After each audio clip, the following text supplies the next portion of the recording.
Hola, ¿qué tal? Les saluda Diego Hernández Tejeda para presentarles la fecha 16 de la temporada 2025 de 11 Titular, el podcast, con otro gran invitado como ha sido cada una de nuestras jornadas. Es un ex portero veracruzano, fue campeón con los Diablos Rojos del Toluca, también militó en el Puebla, militó en el Atlante, hubo un intento fallido porque llegara a los Tiburones Rojos de Veracruz, es orizabeño, es ahora investigador, historiador, todo un personaje, Jorge Humberto el Gato Cruz Testa. Gracias, Gato, por estar aquí. Al contrario, Diego, es un gustazo estar contigo aquí en tu programa. Charlaremos aquí de todo. ¿Cómo? Pues ya dije que es orizabeño. ¿Dónde se inicia? ¿A qué edad empieza a jugar fútbol? Y si siempre fue portero, porque el apodo lo dice todo, portero. Pues esto sucedió hace aproximadamente a la edad de 7, 8 años.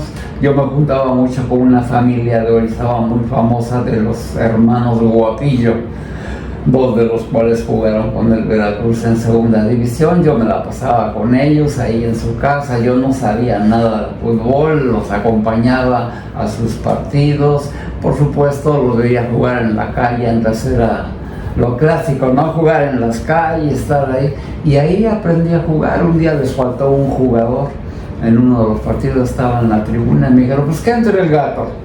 Y ahí va el Gato con todo y zapatos de calle, pantalón de calle, supuestamente de medio volante. Entro, no sé cómo me cae un balón por fuera del área, le doy la patada y meto un gol. Una emoción terrible. Dije, no, pues yo quiero jugar fútbol.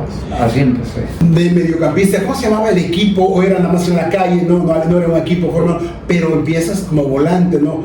Dime tu transición a portero y el primer equipo organizado infantil en que estuviste, porque también estuviste en selecciones infantiles y juveniles de Veracruz. Sí, así es. Pues era un equipo organizado que se llamaba El Quijotito. El Quijotito de Orizaba, del barrio de la Alameda, de la calle Poniente 5 y Sur 12, me acuerdo muy bien. Entonces ahí jugué 2 o 3 partidos informales, no eran de liga en esa ocasión, pero había un equipo ya organizado que se llamaba Asociación Deportiva Orizabeña del ADO. Entonces los Guapillos también se fueron a jugar ahí, me llevaron junto con un hermano también mío que me dijo, no, pues vente a jugar también al ADO, y entro de defensa, de lateral derecho al ADO. Ahí estuve año y medio, 2 años, y me seleccionan para ir a jugar los estatales en Jalapa en 1962, pero como defensa lateral derecho. Entonces vas al primer estatal como lateral derecho. ¿Y cuándo se da el cambio de portero? Que finalmente es donde consigues grandes logros. A mí me gustaba mucho hacerle al portero en los entrenamientos, ¿no? Entonces yo veía que el entrenador se me quedaba mirando y algo les comentaba a otros jugadores de la especial, que ya eran más grandes. Pues resulta que al llegar en ese campeonato estatal en Jalapa, yo iba como lateral y no tengo entendido y nadie me lo ha podido explicar, que resulta que me ponen de portero desde el primer partido. Entonces llegamos a la final contra el Puerto de Veracruz. Desafortunadamente nos gana un equipo del que iba el Pipo Blanco y una serie de jugadores que después nos íbamos a seguir viendo en otros estatales y prenacionales. Pero se da el caso de que pues supuestamente lo hice bien, porque el Puerto de Veracruz a otro compañero, un morenito muy bueno, era extremo izquierdo, y a mí nos toman como refuerzos para ir a los prenacionales a Puebla. Así empiezo como portero, pero nunca he sabido por qué. ¿Por tu estatura sería cuando? Pues en esos momentos eres pasado el 1.50, 1.60, de 12 años. ¿Para esa edad? De 12 años, y el chiste que lo hice bien desde que llegué, ya me seguí de portero. ¿Te seguiste hasta toda tu carrera profesional? Ya todo, yo participé en la Asociación Deportiva Orizabeña, que era una de las asociaciones más reconocidas de Orizaba, porque había tenido equipos de Liga Mayor. Ahí estuve lo que era entonces la categoría infantil, intermedia, juvenil, hasta 1967 que se crea la tercera división profesional. Entonces La Asociación Deportiva Orizabeña decide entrar a esa primera temporada de tercera división profesional, y uno de los afortunados seleccionados por el mismo entrenador de siempre, Gonzalo Ibáñez Ortiz, decide que yo a mis 16 años entre a la tercera división profesional, cuando no había edad y te enfrentabas a tipos de 22, 23 años del Naucalpan, Cuautitlán, San Luis Potosí o Aguascalientes. Y bueno, después creo que pasas a Delfines de Jalapa. ¿Cómo le va al ADO y cómo te va esa experiencia? Luego, 2 años después, creo que 2 temporadas y pasas a Delfines de Jalapa, ¿no? Fueron 2 temporadas. ADO pues era un equipo amateur, la rama era profesional, pero nosotros recibíamos nada más 75 pesos por juego ganado, en dado caso que llegamos a ganar, que eran muy pocas, 75 pesos, me acuerdo bien, y fuimos un equipo de media tabla, eran 16 equipos, andábamos siempre del 8º al 12º. Eso fue lo que hizo ADO.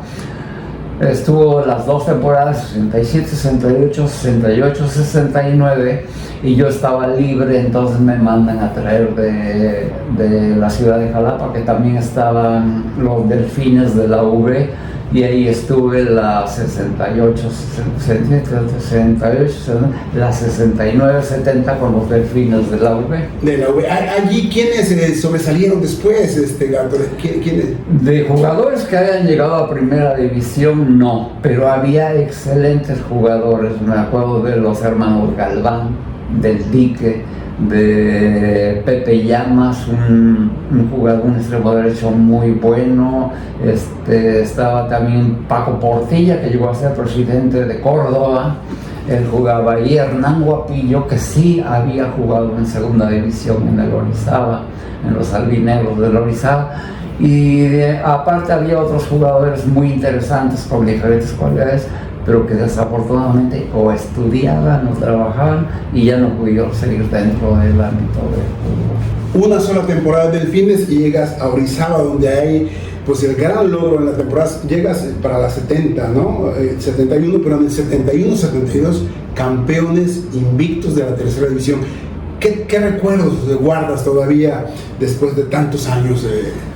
Pues mi regreso después de haber estado en Jalapa, que iba yo a entrar a la prepa, me acuerdo apenas, regreso a Orizaba, había otro equipo que se llamaba el Escuadra Azul, juego una temporada con el Escuadra Azul 70-71, vuelvo a salir del Escuadra Azul porque pensaba yo irme a estudiar a México, a la UNAM, no se da, me regreso a Orizaba. Ya un año después, y se crea el Orizaba FC 71-72 con el entrenador que había yo tenido toda mi infancia hasta la tercera división. Me vuelve a decir, a jalar, como se dice en el argot futbolero, integra un equipazo, porque ya nos conocía a todos, era un gran conocedor del fútbol de Orizaba. Conocía a todos los que habíamos sido seleccionados desde infantiles hasta juveniles en los juegos prenacionales y ¿Quiénes estaban?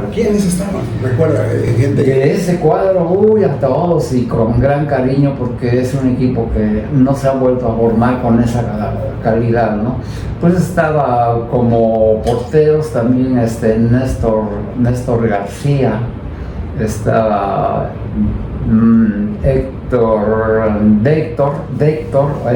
éramos los 3 porteros. Estaba Luis Peñasco, José Luis Leal, Carlos Leal, los famosos Toros. Estaba en la línea medio un jugador genial, Antonio Pisoloto Gallardo, claro, que pudo haber llegado, nunca quiso salir de Orizaba. Restituto Lara, que luego fue dirigente sindical del FESAPAU de la Universidad de la Crisana. Porfirio Muñoz, doctor.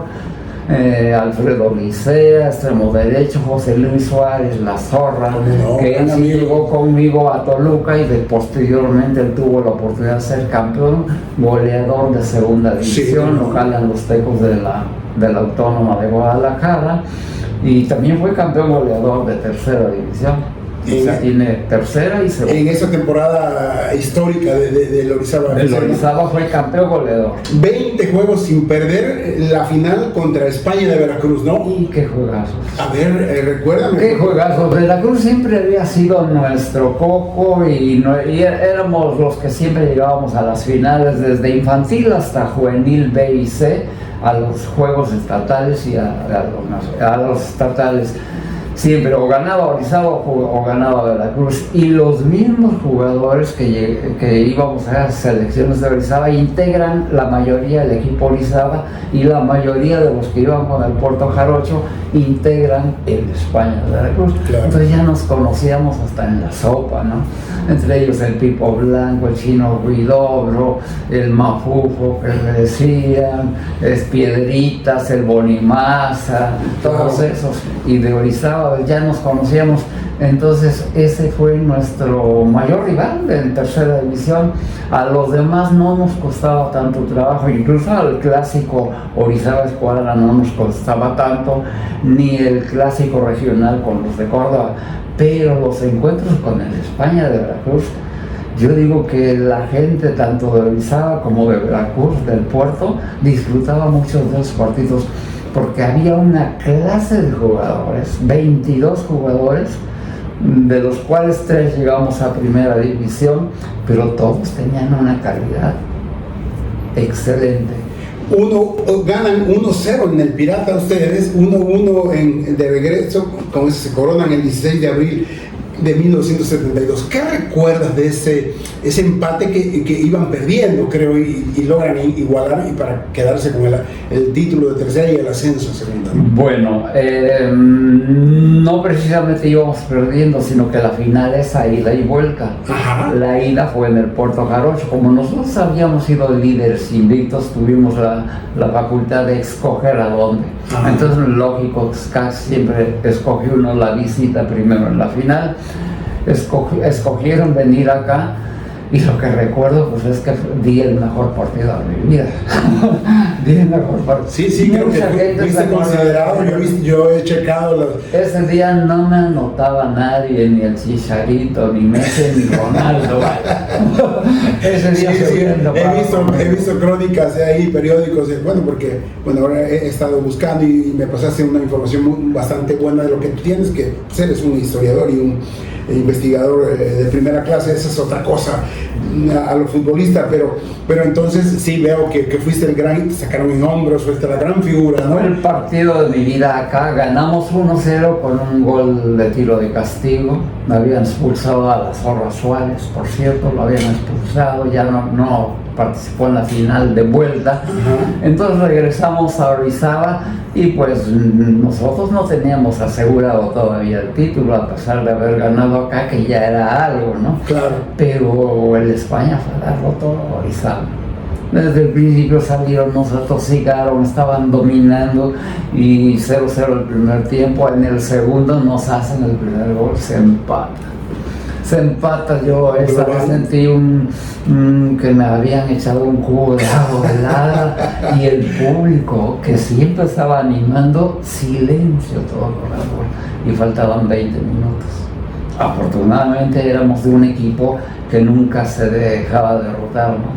Entonces poco a poco empezaron a funcionar la media, los extremos, todo eso, y cae el gol como al 78. Por cierto, un gol increíble, ¿no? Porque se va el extremo, la recibe el extremo izquierdo, sale el portero, el Gato, me acuerdo que era el portero de la España. El delantero tira, pero muy guanguito, como dicen, y se va botando el balón. El Mafufo trata de taparlo y se le pasa abajo. Pero así, sin fuerza, de lágrima, como dicen. Está, ¿no? La línea de la portería, pasa 10 centímetros y se queda por abajo. El acabose 1-1, que era lo que necesitábamos para ser campeones de tercera división. Claro, recuerden algo del festejo. cómo lo vivieron. Increíble, pues nos quitaron toda la ropa, menos la truza. A mí me cargaron en hombros. Sí, he visto la foto. A mí ya Pisoloto, yo creo que fueron los únicos que nos cargaron, pero a todos los desnudaron por las prendas, etcétera, etcétera. Y nos llevaron esperaron a que nos bañáramos y nos llevaron desde el campo Moctezuma hasta el centro de la ciudad, al Parque Castillo. Entonces ahí cargando un trofeo que nos había dado la rama de tercera división profesional, yo ahí lo voy cargando junto con otro de mis compañeros porteros, ahí lo fuimos cargando hasta un kiosco, ahí nos subimos al kiosco, toda la gente ahí alrededor gritando y vivas y porras. Había unas fuentes, creo que todavía están las fuentes, nos bañaron ahí, después de eso nos llevaron a las radiodifusoras y el festejo fue todo el día y parte de toda la noche, porque después vino una celebración ya con algo de ahí de tomar. Con la pachanga en total. Oye, y bueno, la selección de la tercera división es una selección de la categoría y es donde estás nominado, invitado, ¿no? Participas allí con una selección mexicana de tercera división, hacen un partido internacional. Platícame, eso vino después, ¿no? Sí, no, antes de la final, desde que estaban las semifinales, que le ganamos a la Universidad de Guadalajara, igual nos empatan en Orizaba, logramos empatar porque nos iban ganando, vamos a Guadalajara, ganamos 2-1, y en el Inter entre la final y que habíamos logrado ganar la semifinal, el 4 de abril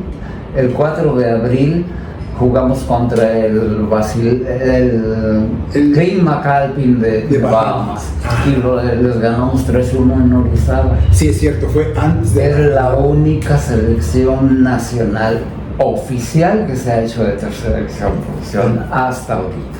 Claro. Oye, bueno, los festejos, las pachangas, y viene, pues, platícame el gran salto a la primera división. ¿Cómo se da o si fue inmediatamente después? Creo que te invitan para ir a prueba, algunos equipos, platícalo tú. Y al final, pues es Toluca. Bueno, a raíz de ese campeonato, pues me salieron ofertas con los Pumas de la universidad. Primero fui, pero resultaba que no pagaban gastos. Pues yo era un joven que no tenía para pagarse sus gastos. O sea, no te daban ni para el pasaje. Ni para el pasaje ni la estancia, que era lo más difícil allá, ¿no? Claro. Entonces entrené, me acuerdo, estuve con el Gancito Padilla y todos estos jugadores que habían todos en Pumas. Nada más estuve una semana, regresé, un poco descontrolado. Estuve 2 meses en Orizaba, me mandan del Cruz Azul. Allá sí me pagaron todo. Llego con Raúl Cárdenas. Él era el técnico. Él era el técnico, me lleva a mis aposentos, sus cuartos en la cooperativa Cruz Azul. Ellos vivían, la mayoría de ellos vivían allá. Nada más que resulta que pues estaban jugando, preparándose para la final contra el América. Entonces estaban jugadores como Basurto, el Monito Flores, el Wendy Mendizábal en las reservas. Claro. Con ellos entrenaba yo, pero no nos ponía mucha atención porque estaba concentrado en la final. La mira era la Estuve final. 15 o 20 días más o menos, no me pudo ver en realidad Cárdenas, pero lo que me quedó de eso es que conocí a Miguel Marín. Okay. Cuando estaba yo... Otro gato. Cuando estaba yo en mi cuarto, veo que entra una cosa así enorme, con una gabardina, y me dice, tú eres la carne nueva. Esa bueno, tú eres carne nueva. Le digo, sí, bueno, dice, muy bien, chico, que no sé qué, que tengas suerte, ¿verdad? Ahí así conocí a Miguel Marín. Después me lo encontraría yo 4 o 5 años después en la cancha. Claro. Y le recordaste a lo mejor ese momento que vivieron, ¿no? Él me lo recordó. Él te lo recordó. Él me lo recordó. Resulta entonces que, bueno, ya no se hizo hacerlo de Cruz Azul, y un jugador de Río Blanco que había jugado en el Toluca de primera división con Pepe Monsiváis me dice, yo te llevo, Monserrat es mi amigo. No recuerdo su nombre, pero se apellida... ¿Altamirano? Altamirano. Él jugó en primera división. Él había jugado con el Toluca de los años 50 o 60. En segunda a lo mejor. No, en primera. No, ya estaba en primera, estaba Güedel, Carús y todo esto, sí, ya era en primera eso. Y le digo, claro que sí quiero ir. Entonces, al visto mis cosas, se me pega a José Luis Suárez. Dice, pues, ¿quieres también que vaya tu amigo? Pues es campeón goleador de tercera. Los dos llegamos a las 6 de la mañana a Toluca, nos ponen la milla y la pasamos bien. Entrenamos una semana y nos fichan a los dos. A la semana. Ya, ¿qué edad tenías, Gato? 21 años. 21 años. Firmas un contrato y ya te dicen... Ya, luego me acuerdo que era ¿Te recuerdas cuánto fue el sueldo que te pusieron? Sí, claro. A ver. Enero del 73, a mí me ficharon por 2,000 pesos mensuales, más la casa club y la comida. Ah, perfecto, 2,000 y a José Luis creo un poco menos, 1,500 o algo así, pero también la casa y la comida. Y resulta que a los 20 días Monserrat me tenía, yo veía que me observaba mucho Monserrat. A los 20 días me hace debutar el 27 de enero de 1973 en un partido internacional contra el Basilea de Suiza. Antes de comenzar la temporada. No recuerdo si estaba la temporada, no, estaba la temporada, pero el señor Corona, Fernando Corona, que era el presidente del equipo, organiza 2 partidos amistosos, uno contra el Municipal de Lima, que era el estelar, juega el equipo estelar a las 11 de la mañana, y a las 9 organiza otro de Basilea contra un combinado, donde por cierto aparece la foto y nadie cree que sea verdadera la foto. ¿Por qué? Porque están Enrique Borja y Carlos Reynoso con el Toluca jugando contra el Basilea de Suiza. Pero puede ser como refuerzos, ¿no? Sí, como refuerzos. Se estilaba mucho que en los partidos anteriormente yo descubrí que, por ejemplo, un caso, don Roberto Matosas jugó un partido con Veracruz, mucho antes de ser el técnico en un partido internacional con un equipo español, ¿no? Entonces se estilaba que invitaban a jugadores de otros equipos. Exactamente. Ajá. Entonces primero debutas de manera internacional con Toluca. Primero de manera internacional. Y luego, ¿esa misma temporada se da el debut en primera división? Sí, esa misma temporada sí estábamos en liga, a los 3 o 4 meses, estamos hablando de enero, en mayo. En mayo del 73. Contra el San Luis Potosí me vuelve a dar la confianza a Monserrat, ganamos 2-1 contra el San Luis Potosí, tengo buena actuación y después me repiten en Jalisco, que desafortunadamente ahí estaba el temible más bien Alcindo con el Jalisco. Perdemos 4-1, pero yo doy un partidazo, pero soy el único que sale de por los 4 goles, ¿no? Sí, clásico. 4, pues decían, pero si es el que menos culpa tuvo, ¿no? Oye, y bueno, del 73 al 77, 4 años en Toluca, Gato, pero la gran temporada es 1974-75, ¿no? Cuando son campeones. Platícame de esa temporada. ¿Ya eras titular o compartías la portería con alguien? ¿O siempre fuiste titular desde que llegaste en el 73? No, me costó mucho trabajo. Cuando llegué al 74, de hecho cada año que estuve entré en la 73. Cambiaban los planteles, llevaron porteros argentinos, Laino, Pini, etcétera, etcétera. Y luego llega don Ricardo de León. Claro que el famoso don Ricardo de León lleva a su portero, por supuesto, a Walter Garcide, un gran arquero, que ya estaba hecho al sistema que iba a implantar, entonces ahí casi no tenía yo chance. Jugué nada más como 6-7 partidos del campeonato. Del campeonato y los de Copa también. Entonces, pero fuimos campeones con un sistema que dio mucho de hablar, pero en fin, el asunto era ganar, como decía don Ricardo, y se ganó. Muchos empates, la ley del offside, y Toluca es campeón. Un partido antes ya no hubo necesidad de jugar contra el Curtidores, se le ganó a León en Toluca y ya no hubo necesidad de ir a cumplir el último partido. En la penúltima jornada, ¿no? Pero también tienes una buena temporada en la 76-77 con José Gómez Nogueira, ¿no? Que hasta implantas un récord por ahí. Así es.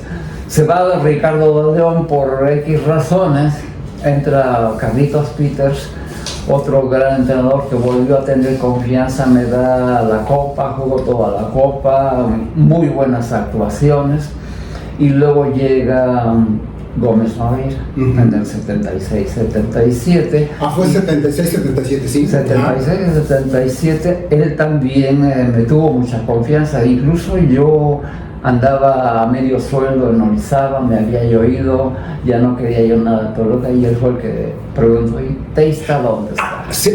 ¿Tuviste un regreso después a Orizaba, después de haber sido campeón? Después de Carlitos Peters, porque obvio yo quería un aumento de sueldo, ya había yo demostrado, y los periódicos y la crítica decían que era yo buen portero, quería yo un aumento, no me lo querían dar. Agarré mis cositas y me voy a Orizaba. ¿Cuánto tiempo estuviste como 3 meses. ¿En segunda división? No, me regreso sin jugar a medio sueldo. Claro. En ese tiempo se daba medio sueldo mientras permanecía uno transferible. Claro. ¿Y cómo ves que regresas? A ver, platícame ese regreso. Pues yo leo en el periódico que ya habían contratado a Gómez Nogueira, y en el periódico El Esto me acuerdo que decía, y Gómez Nogueira preguntó que dónde estaba Jorge Cruz. Bien. Entonces pues no les quedó a los directivos más que mandarme a llamar. Y vuelves a fichar. Ya regreso, hablo con Gómez Nogueira y me dice, yo quiero que tú juegues. Dice, yo te he visto desde que estaba en la UDG y sé que eres un portero que va a dar resultados. Entonces se avienta la bronca de sentar a Walter Arcire. Debuto y no me hacen un gol en 6 partidos. No me hacen un gol en 6 partidos.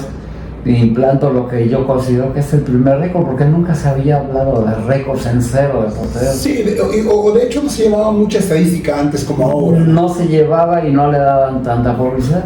Esa vez sí, cada semana que pasaba me entrevistaban, y que ya llevas 3, y que ya llevas 4, y que ya llevas 5, hasta que llegamos en el 6º partido contra el América en México, y me rompe el récord de Enrique Quise. Y otro de Carlos Reynoso. Perdemos con el América 2-1 y es la primera derrota. Los demás habían sido empates y triunfos de Toluca. Claro. Entonces, desde que yo debuté, el equipo levanta y logramos llegar al segundo lugar, porque era por grupos. Sí. Entonces, mi debut fue positivo y ya me seguí. Termina la temporada ahí y bueno, ya es cuando sales del Toluca. Hubo posibilidades creo que es cuando pasas a Puebla, ¿no? O ¿cómo fue? ¿Hubo posibilidades de ir a otros equipos por ahí? ¿O por qué sales de Toluca? Vuelve a darse la situación. Creo que hubo un poco de falta de conocimiento en los directivos de entonces, que no era como ahora, que a cualquier momento los venden y los cambian. Antes no, lo congelaban aún. Lo congelaban, no quieres firmar, te congelaban. Entonces a mí me pedían de todos, incluso Veracruz me pidió, y vine a platicar con el ingeniero Ajo al Puerto Jarocho. ¿Y por qué no te arreglaste con Veracruz? No hubo el dinero, porque ahí es donde hablo de que había bloqueo, pedían una cantidad exagerada por mí. Me quería Cruz Azul, América, Atlético Español, Veracruz y Laguna. Pues con nadie me dejaron ir. No te querían dejar ir. No, en ese tiempo le pusieron 2,5 millones del precio a mi carta, lo que valía Miguel Marín, para acabar. Claro. Y pues no era este para. Oye, ¿te quedaste con eso de no jugar con el equipo de tu estado? Vamos, fuiste campeón con Orizaba, pero bueno, Veracruz eres estado, Tiburones Rojos, ¿no? ¿Te hubiera gustado jugar en Tiburones Rojos? Claro que me hubiera gustado. Y yo vine, me arreglé con el ingeniero Ajo, pero ya cuando ellos hablaron de la venta o del préstamo, ya vino el bloqueo, pidieron algo exagerado, y por supuesto creo que Veracruz no estaba en condiciones de pagar lo que querían, ya fuera a préstamo o en venta. Y así mismo me quedé con las ganas de jugar con mis Chivas, porque también estuve en las Chivas. Fui 15 días, que estaba Octavio Vial, el entrenador, claro. Y pues tampoco le ponían precio muy alto a mi carta. Pero vas a Puebla. Ahí es cuando ya lo salté. Yo quería salir. A raíz de eso dije, bueno, me quieren tantos equipos y no me dejan, no juego. Porque llegó después del Gómez Noguera llegó Jorge Marín. Entonces llega y automáticamente me pone en la banca y regresa a Walter así de titular. Digo, pues soy el titular, no he jugado mal, no he fallado. ¿Vas a jugar, Jorge? Le dije, no, yo con usted no juego. Se lo dije abierto. Yo con usted no juego porque creo que no respetó mi titularidad, ¿no? Claro. Entonces ya, le digo, entonces por favor dígale a los directivos que me vendan, me prestan, pero yo con usted ya no juego. No, que vendan, ya no juego y me voy a mi casa. Entonces me mandan a llamar que me prestaban al pueblo. Llegas a Puebla, ¿con quién? ¿Quién es el técnico? ¿Cómo les va? ¿No les va tan bien? Pepe Monsiváis. Desafortunadamente Puebla andaba peleando el descenso. Yo dije, es una buena oportunidad para mostrarme. Claro. Me van a tirar de todos lados. Y ya me habían llamado a la preselección nacional. Ese fue otro de los motivos por los que me quise ir. Dije, miren, soy preseleccionado nacional, esto, y me quitan la titularidad, entonces, ¿qué va a pasar con mi preseleccionado? ¿Jugaste algunos partidos con la selección mayor? No, precisamente porque en ese intervalo que yo estaba nominado, había bloqueos y todo esto, entonces no, me quedé sin equipo, por decirlo así, hasta que decidieron, bueno, lo prestamos a Puebla. Llego a Puebla, juego 3 partidos y otra convocatoria ya definitiva. Ajá. Roca, que quiere que Jorge Cristesta y que esto, y Pedro Soto, y pues tampoco. ¿Por qué? Porque me fracturó la clavícula. Ahora por lo físico el tema, ¿no? Una mala suerte increíble, claro, en ese sentido, ¿no? Claro. Por otra parte, pues todo me ha ido bien y todo, pero las 2 veces que salgo preseleccionado tuve lesiones, porque en el intervalo también, la primera nominación, me fracturó el fémur, la cabeza del fémur, y ahí se va mi primera nominación. Luego ya en Puebla me vuelven a nominar, ya recuperado, y otra vez me fractura Pierucci en una jugada por arriba. Yo era muy salidor. Carlos Eloy Pierucci. Una sola temporada en Puebla, que se salva del descenso, creo. Se salva del descenso con Ricardo Facio. Y fichas con Atlante, ¿no? Y otra vez me vuelvo a retirar, yo ya era un poco desilusionado, ya no quería yo jugar, estudiaba. Estaba en la Universidad Autónoma Metropolitana ya, cuando me hablan por teléfono, y era el licenciado Lebrija, que era el presidente del Atlante, el presidente, porque el honorario era don Farel. Ajá, del seguro Arsenio Farel Cubitas. Cuando acababa el seguro de comprar al Atlante, entonces tanto Lebrija como Farel me tenían mucho afecto o reconocimiento, porque cuando llegué me dijeron, queremos que visites nosotros porque sabemos que contigo contamos. Armando Franco no era malo, era un porterazo, el que estaba, pero no lo querían por prejuicios de la estatura y eso, cosas. Y como había dinero, querían armar un super equipo, ¿no? Tan es así que compraron a Caviño, a Luisinho, a Spencer, a Gottfried, un defensa que se ha estado en el Potosino. Claro. Ese fue el primer equipo al que yo llegué, del Atlante. ¿Quién lo dirigía? Teto Cisneros. Ya posteriormente lo tuvo Arpad Fekete, que también me tenía mucha confianza. Entre eso debuté, doy un partidazo. Luego viene a jugar el Nancy de Francia con Miguel Platini. También juego con Atlante con ellos. Desafortunadamente otra vez contra las Chivas en Guadalajara, al tratar de levantarme me fracturo el menisco izquierdo. Entonces vuelvo a salir de la alineación. Con Atlante jugué nada más como 7 partidos.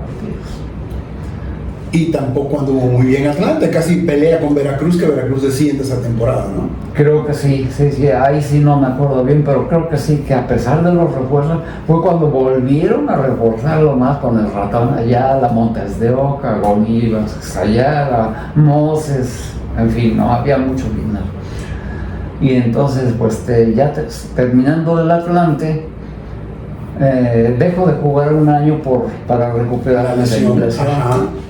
Dejo de jugar año 8 meses era del tiempo. ¿Y qué pasa después de ese año 8 meses? Me voy a... Bueno, había varias ofertas, entre ellas Atlético Español, los Tigres de la Universidad de Nuevo León y el Zacatepec. Claro. A mí se me hizo más fácil irme a Zacatepec porque dije, no dejo la escuela, me voy todos los días a Zacatepec, entreno, regreso a las 2, 3 de la tarde y a las 5 me voy a la universidad. Y así lo hice. Ahí hay una anécdota, o no sé cómo tomarla. Lo que pasa es que yo me dilaté en firmar con Zacatepec. Yo me estaba dando mi taco por ahí, ¿no? Me costó muy caro, Me costó muy caro porque, ¿qué crees? Debuta Pablo Larios por haberme tardado yo. Y da un partidazo contra los Pumas de la universidad. Y ya no lo quité. Fue un fenómeno toda la temporada. O sea, ¿no jugaste un solo partido? Un solo partido. ¿En una temporada completa o llegó un momento en que a media temporada? No, ya tenía yo que cumplirla por contrato. Entonces ya terminé, pues ya lo que tuve que hacer es reconocer que ahí ya no tenía yo nada que hacer, ¿no? Con Pablo Larios. Claro. Muy buena persona, yo en lo que pude le di algunos consejos. Había ahí ciertas cosillas que no vienen al caso, le di ciertos consejos, ya lo que hice, dije, bueno, pues ya me dedico a estudiar, porque esto no me va a durar, cada vez es más difícil regresar al puesto, ¿verdad? Entonces ya me decidí retirarme ya con Zacatepec, termino mi carrera de Ciencias de la Comunicación Metropolitana y ya empieza otra etapa. De tu vida, ¿no? Ya no... Bueno, igual involucrado un poco en el deporte, pero de las anécdotas, ¿qué técnicos te bloquearon más, Gato, de los que te tocaron? ¿Qué delantero era más peligroso? Platícame esas anécdotas, y si algún otro equipo, porque por ahí charlábamos anteriormente de una anécdota que querías platicar que te hicieron de un equipo, creo que por ahí te hizo una mala jugada, ¿no? Hay anécdotas buenas, anécdotas chistosas y anécdotas muy malas. Aquí puedes decir lo que tú quieras. Cuando yo recuperé mi carta, me llama el ingeniero Javier de la Torre, que dirigía a la Universidad de Guadalajara. Entrenó a la semana y ya me llaman a firmar. Ya te conocemos, ya sabemos tu capacidad, el ingeniero ya yo listo, bueno. Preséntate en la tarde a firmar, ahí estoy ya en la sala esperando que me abran, que me manden a la firma. Cuando sale el contador me dice, no te vamos a fichar siempre. Me lo digo de manera muy amable y no era cosa con él. Claro. Le digo, ¿por qué me puedes decir? Dice, es que habló Carlos Milok y dijo que tú eres un comunista que estudia en la Universidad Autónoma de Metropolitana. ¿En serio? Sí. Y sabes que aquí en Guadalajara el asunto está así. Y pues no. Perfectamente entendido. No se ha perdido nada. No se ha perdido nada. Me regresé a México y me contrató la Atlante por segunda vez. Claro. Y otra anécdota que quieras platicar de lo que te hablaba yo, los técnicos que te costaron mucho trabajo lidiar con ellos, y un delantero que tú dijeras, me mete gol cada vez que lo enfrento. Bueno, los técnicos no fueron bloqueo. Jorge Madí tuvo sus razones, ¿no? Por experiencia, la verdad, y me dijo, no, aguántame, tú vas a jugar. No creo que haya sido por mala fe, más bien fueron los directivos, ¿no? Los directivos que, pues, o no entendían mucho de fútbol, no es como ahora que... No entendían nada, ¿no? Y aún muchos ahora, ¿no? Pues no entendían que si un jugador no juega ni lo vendo, pues es un dinero perdido para la institución, ¿no? Sí. Entonces hubo algunos que me bloquearon, Germán Sánchez, etcétera. No viene tanto al caso, pero sí hubo dos directivos que me bloquearon mucho. Y anécdotas, por otro lado, pues chistosas. y se me estaba pasando.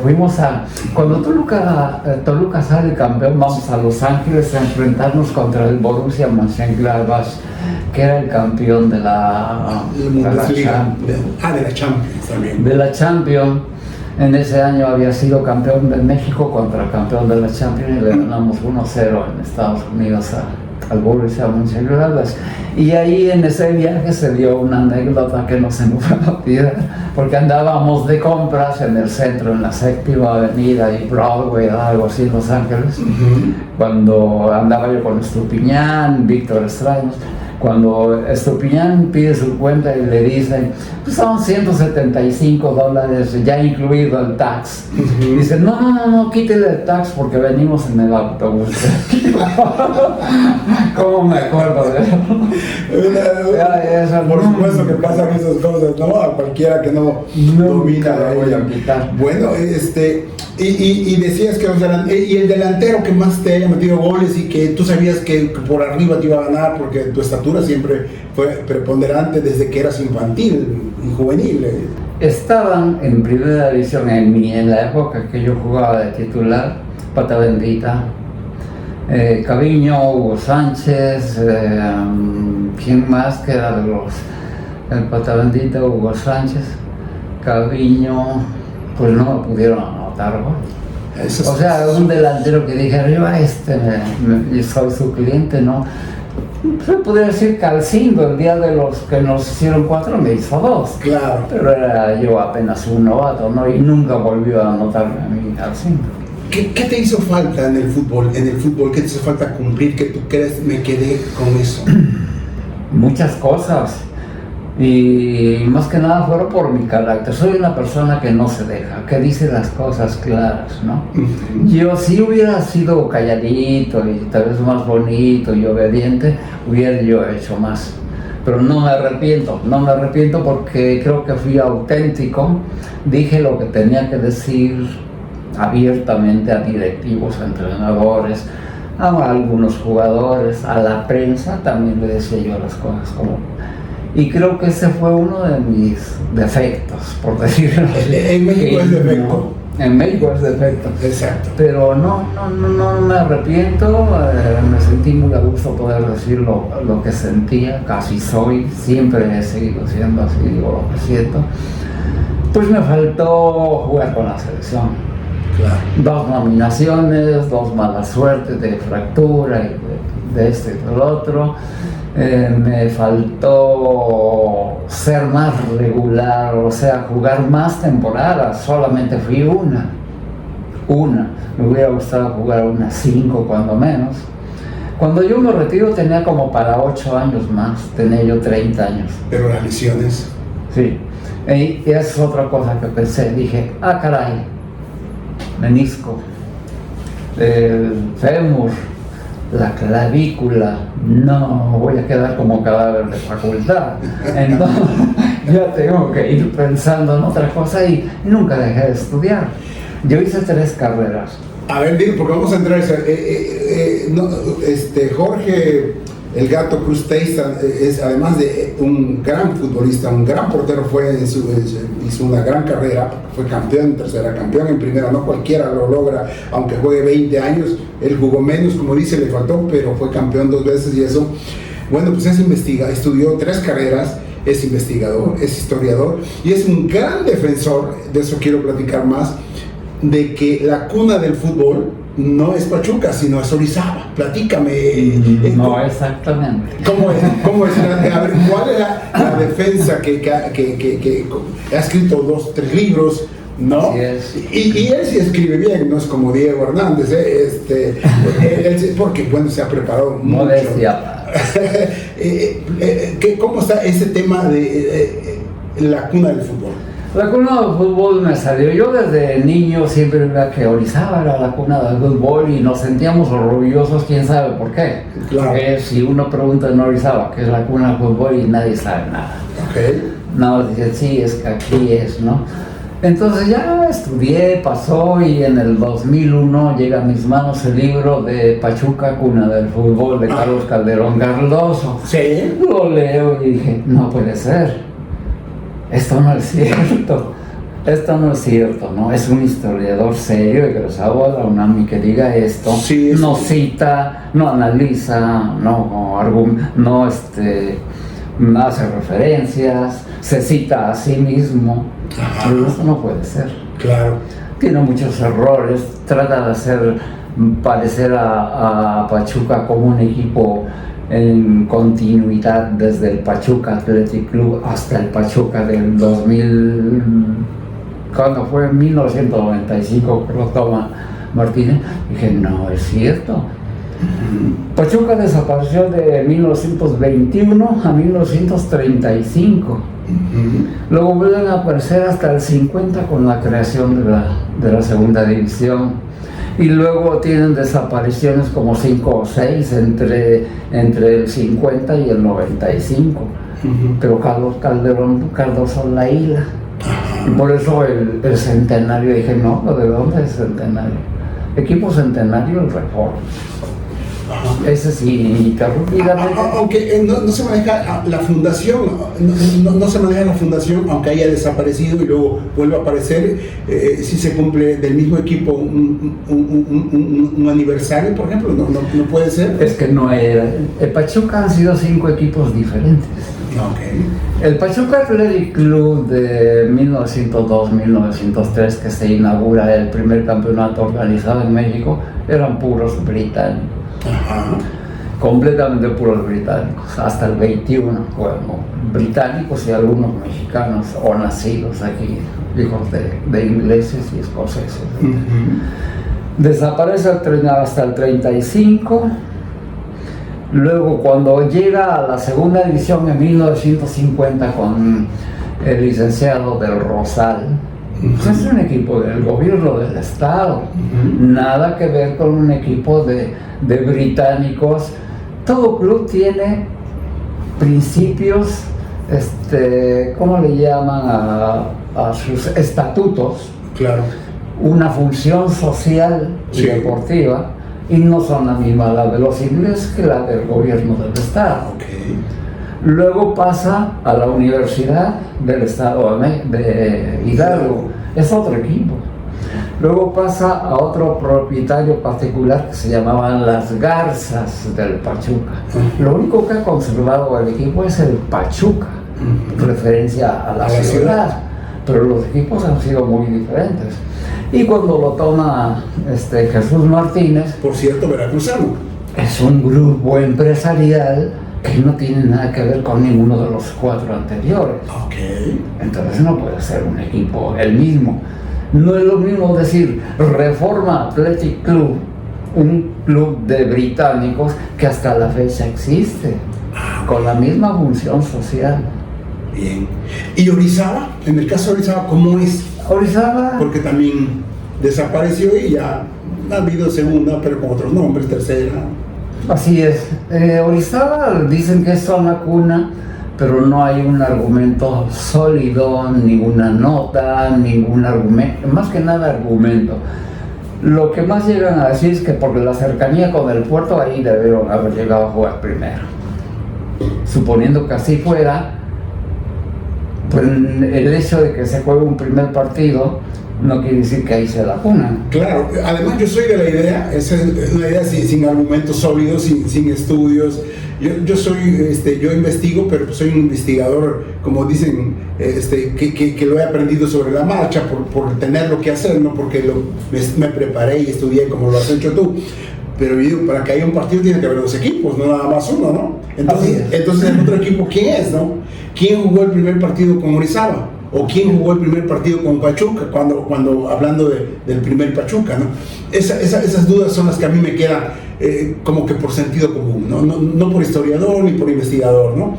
Por eso hay cosas que ni me meto, ¿no? Porque son cosas muy complicadas, ¿no? Yo sé que Orizaba es el primer campeón de México y esa me la quiero porque ahí están. Nadie se los puede discutir. Exactamente, y porque ahí está, ¿no? Ahí está.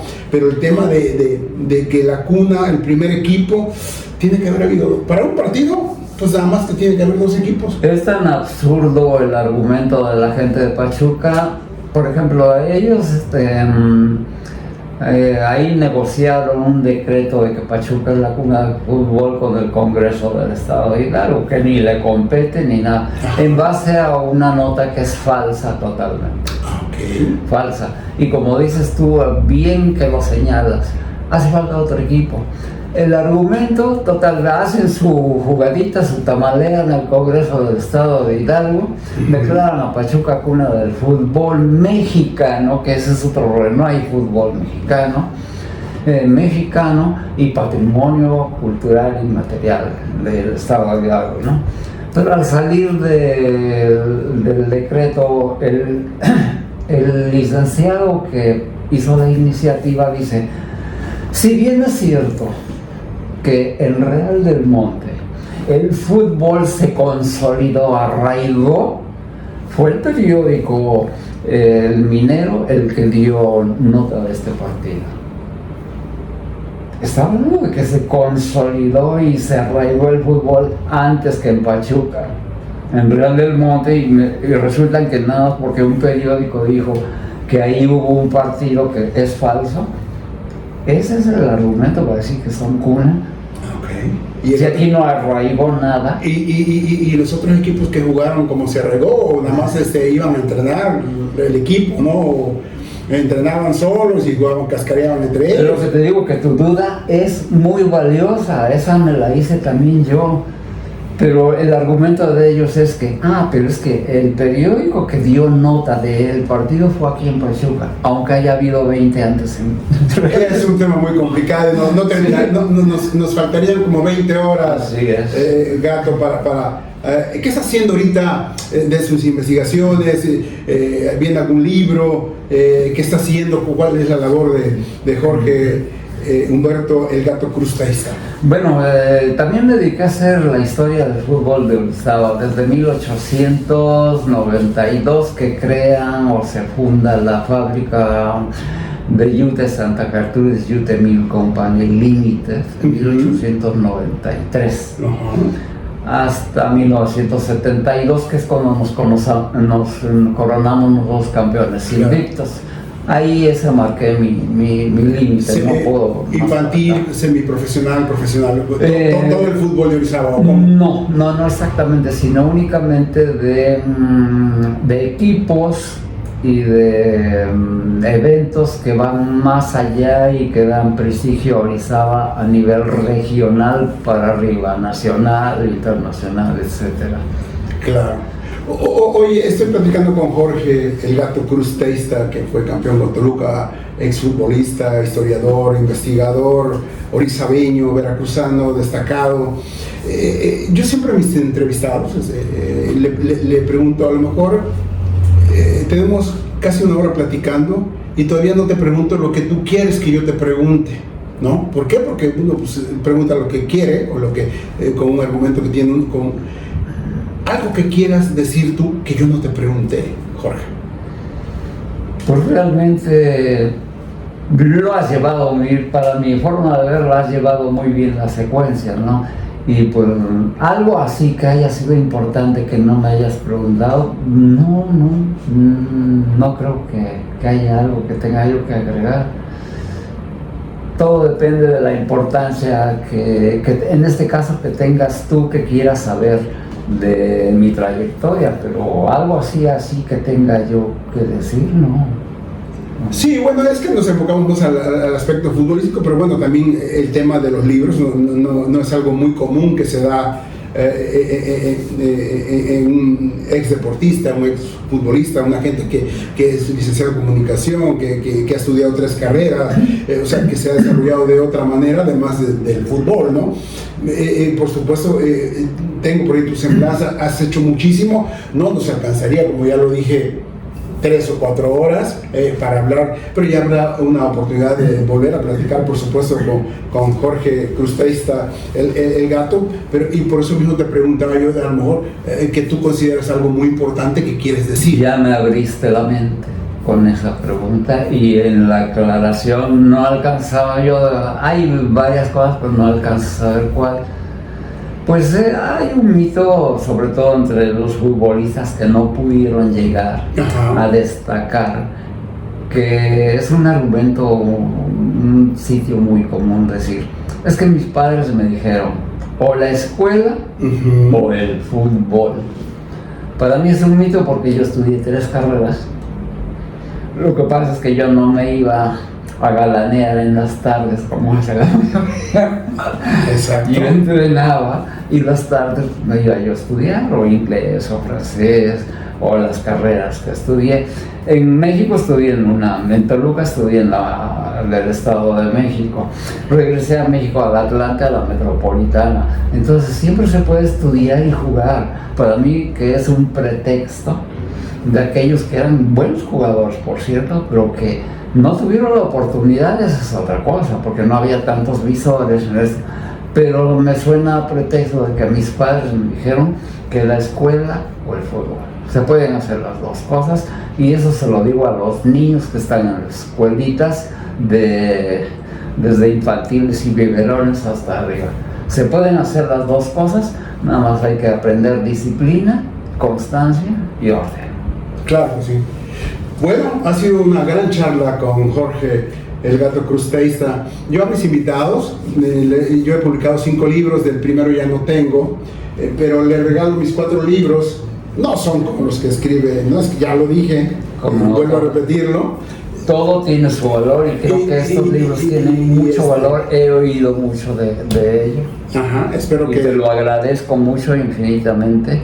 Soy un ávido lector y yo sé. Yo sé. Los voy a leer de principio a fin. Espero que te gusten, espero que algo puedan aportarte y bueno, te agradezco muchísimo. Al contrario, la presencia aquí. Es un privilegio tenerte aquí, un veracruzano destacadísimo, sin duda alguna, Jorge Cruz Teista. Muchas gracias. Gracias a todos.